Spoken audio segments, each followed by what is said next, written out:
One of the biggest problems I come across is that people are caught up in their story. From the time we were born to today, we all have a story, but we don't need to constantly live in it and be consumed by it so that we're thinking about it continuously, day after day after day. It's not a very healthy way to live. You continuously overlook the most obvious fact.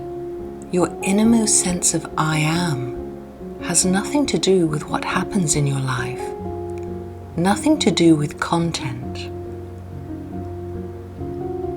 That sense of I am is one with the now. It always remains the same. In childhood and old age, in health or sickness, in success or failure, the I am, the space of now, remains unchanged at its deepest level. It usually gets confused with content, and so you experience I am or the now only faintly and indirectly through the content of your life.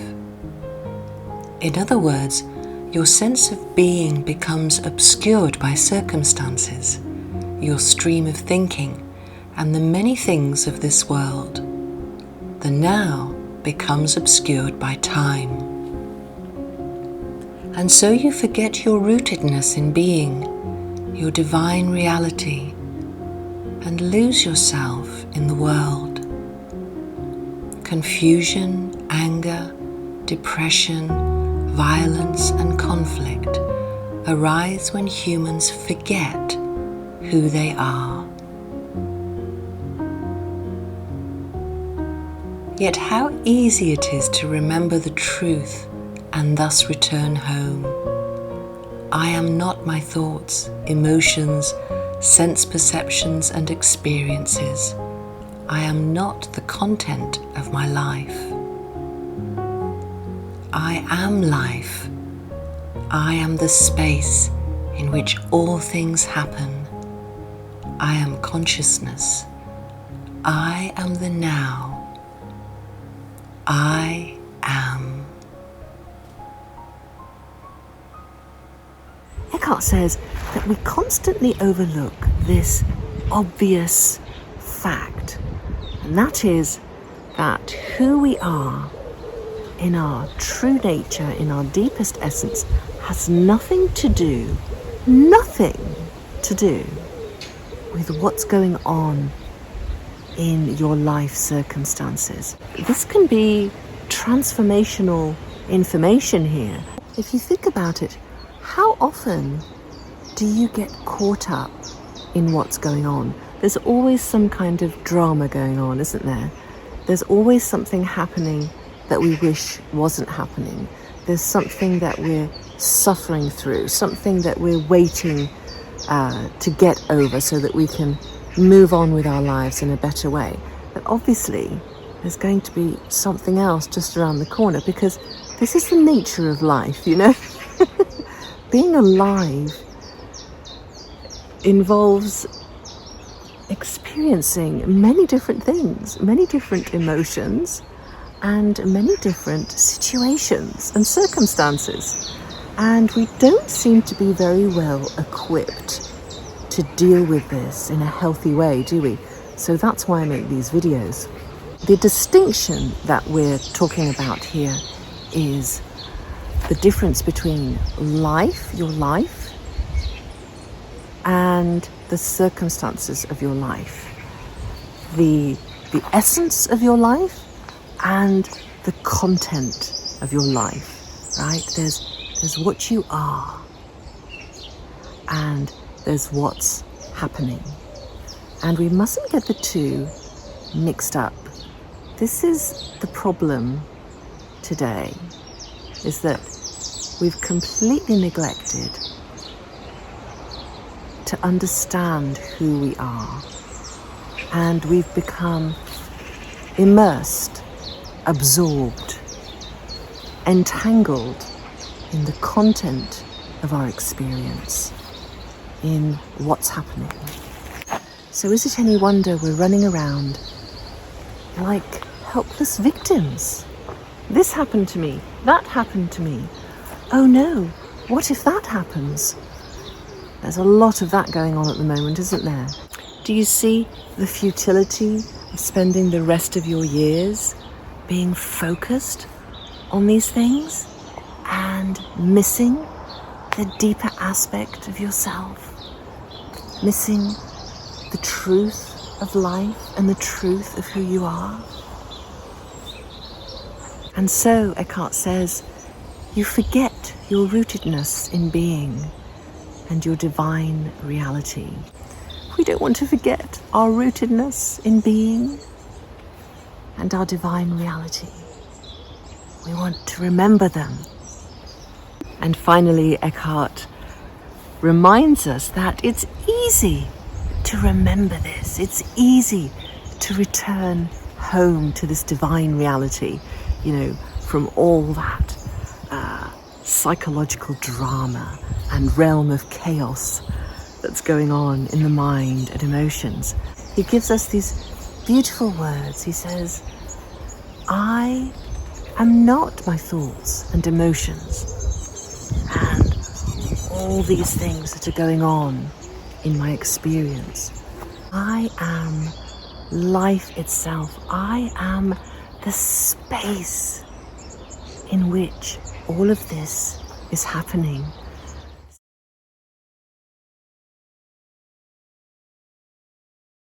Now, in your story, you have your painful past, your limited past, but you also have a hopeful future. That's all within the story. You remember a painful past. You project forward into a hopeful future, hoping that it will get better. Maybe one day you'll be good enough. Perhaps one day you'll be loved. You'll be worthy. You'll be accepted. Maybe one day you'll be successful. This is all unfolding within your story. It's the past and future, and it's all a great illusion. And to the extent that you're lost in the mind, in a sense imprisoned, caught within your mind with its endless chattering thought, you're caught in your story. You're imprisoned within your story. No matter how much you do positive affirmations, no matter how much you follow the law of attraction or other kinds of things that are available to us, there's no real escape from your story. You might improve your story, but awakening is something quite different. Awakening is not about improving your story. Awakening is about awakening out of your story, awakening out of the past and future, awakening out of those limiting beliefs. When you're truly present, you quite literally come out of your story. Now there's just this moment. Your mind is silent. You're utterly present in this moment. Where's your story? Where are your thoughts, your beliefs, your ideas? Where are your memories? If you're fully present, then your mind is silent and you're utterly present with what is here. That's what awakening is. Awakening is awakening out of the past and future world of the mind, out of a world of illusion, a world of separation, into the world of now. You don't have to be present all the time, but you do have to be awake enough to know where the truth of life is. You know that it's here now, and everything else is a story you've gotten yourself caught in. Leonard tells us that anything to do with the past and future is part of the story. And any time we're lost in the mind, that means that you're lost in your story. You see, the mind will chatter endlessly about what's happening. It's very easy to get caught up in it, right? Don't fall into self-judgment here. It happens to all of us. The fact is, you can buy courses, read books, and spend the rest of your life trying to overcome these limiting beliefs, trying to improve yourself. But if you realize your true nature of awareness, of presence, of love, then you awaken from those limiting beliefs, you see. So they're not a problem anymore. When you experience insecure thoughts, you see them for what they are. Oh, I'm having some insecure thoughts. When you experience anxiety, you see it for what it is. Oh, I'm having anxious thinking right now. And, my heart's racing. It's a completely different realization. It's a completely different way of going through life. It's the way of awareness.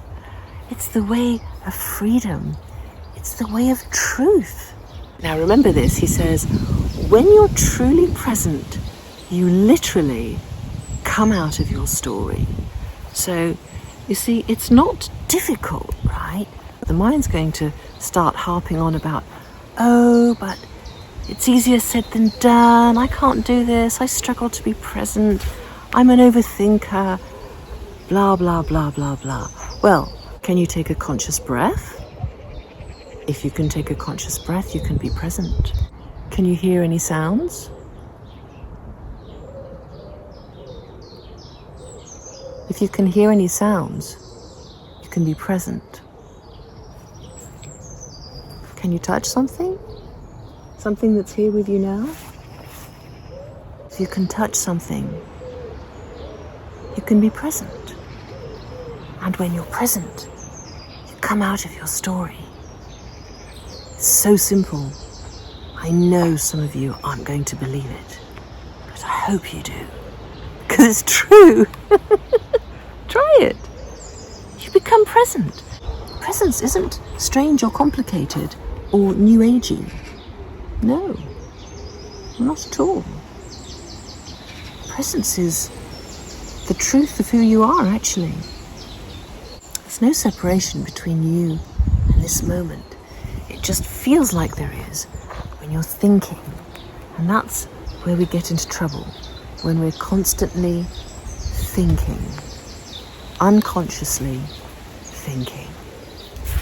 And Leonard encourages us by saying, look, you don't have to be present all the time. Phew, thank goodness for that. Don't have to be present all the time, but do need to know where the truth of life is. And the truth of life is not in your incessant mind chatter. The truth of life is not in your story, in what's happened to you. The truth of life isn't in the past and the future. The truth of life is now. We're not dismissing things that have happened. We're not doing that. We're not saying they didn't happen, they don't matter. We're not saying that. We all have a story, and all our stories matter. What we're talking about here, though, is our way of life. How you live today and how you live the rest of your life. That's what we're talking about.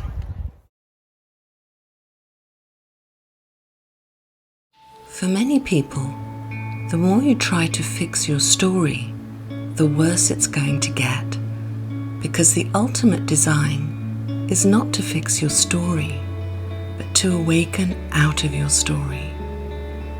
That's the very purpose of our journey. The story is designed to awaken you out of it, but for the most part, we don't awaken out of our story.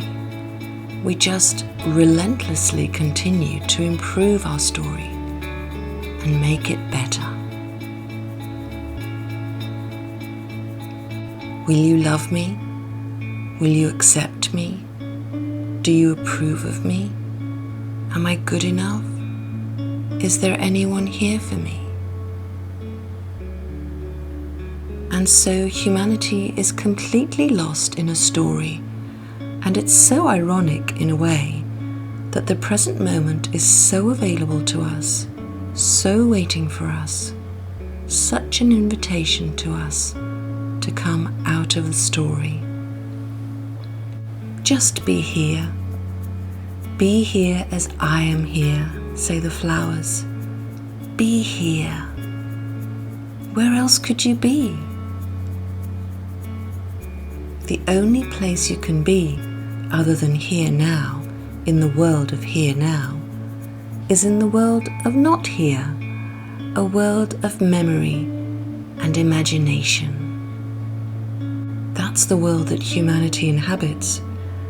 And when we inhabit that world of past and future and endless thought, the ego reigns supreme within that world.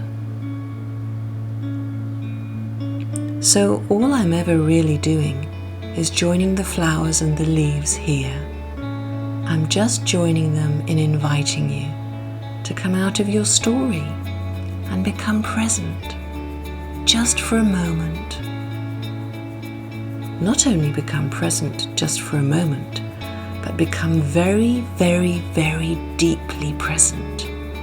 So present that your mind falls silent. So present that you begin to feel the presence that is in everything.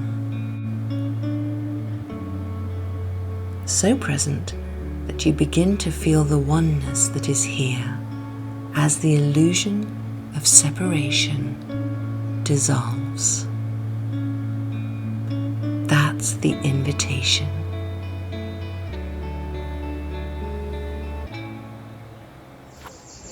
The story is designed to awaken you out of it.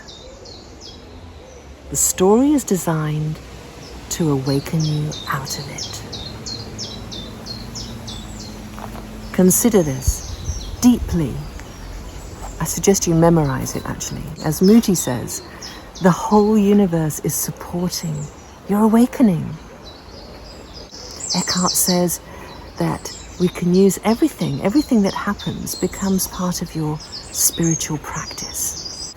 All these wise teachers are saying nothing that happens is a mistake. Nothing goes wrong. Now this may be quite a new idea for you. I remember the first time I heard this and I thought, what? What happens to wake you up. Our whole life is simply an invitation to wake up. Look at these beautiful elderflowers. They smell so good. You know, the flowers are saying, can you just be here, please? Just be here with me? The flowers, the leaves, all of nature is inviting you to be present with it. My goodness, what an invitation. I mean, nature is everywhere. Leonard says that if we become truly, deeply, very, very present, fully present, then we begin to see the illusion of separation and we begin to feel the oneness that's here. Who doesn't want to feel the oneness? First of all, ask yourself, who do I believe myself to be in this story? And then see that this character of you, who is not good enough, easily angered, insecure, whatever labels you've been believing in about yourself, realize that that's all part of your story. You don't have to stay in that. This is huge, because if you've been believing that you're not good enough, not worthy to be loved, then you're going to be living your life chasing that approval and that love, trying to please everyone. You see? So who you believe you are in your story is going to basically map out your story for you. Secondly, the more you become aware of your story and sort of bring it into consciousness, you'll start having a different relationship with it, and you'll begin to relax out of the story. This will naturally cause your heart to open again. And in this openness, you will bring this energy of acceptance and compassion and love into everything, into your day, into your moments, into the world. And then you sort of re-emerge as this beautiful being that you truly are. I hope this video has been helpful, and that from now on you can really start to identify the story, see where you've been getting caught up in the past and the future, and be empowered to break free of that into presence. I invite you to join me for some more transformative and enlightening wisdom quotes in my Facebook group, the Wisdom Quotes Cafe, and to explore this channel because there are some very helpful videos here, including meditations and affirmations to help you remember that you're not your story. You're much deeper, more wonderful, and mysterious and delightful than that.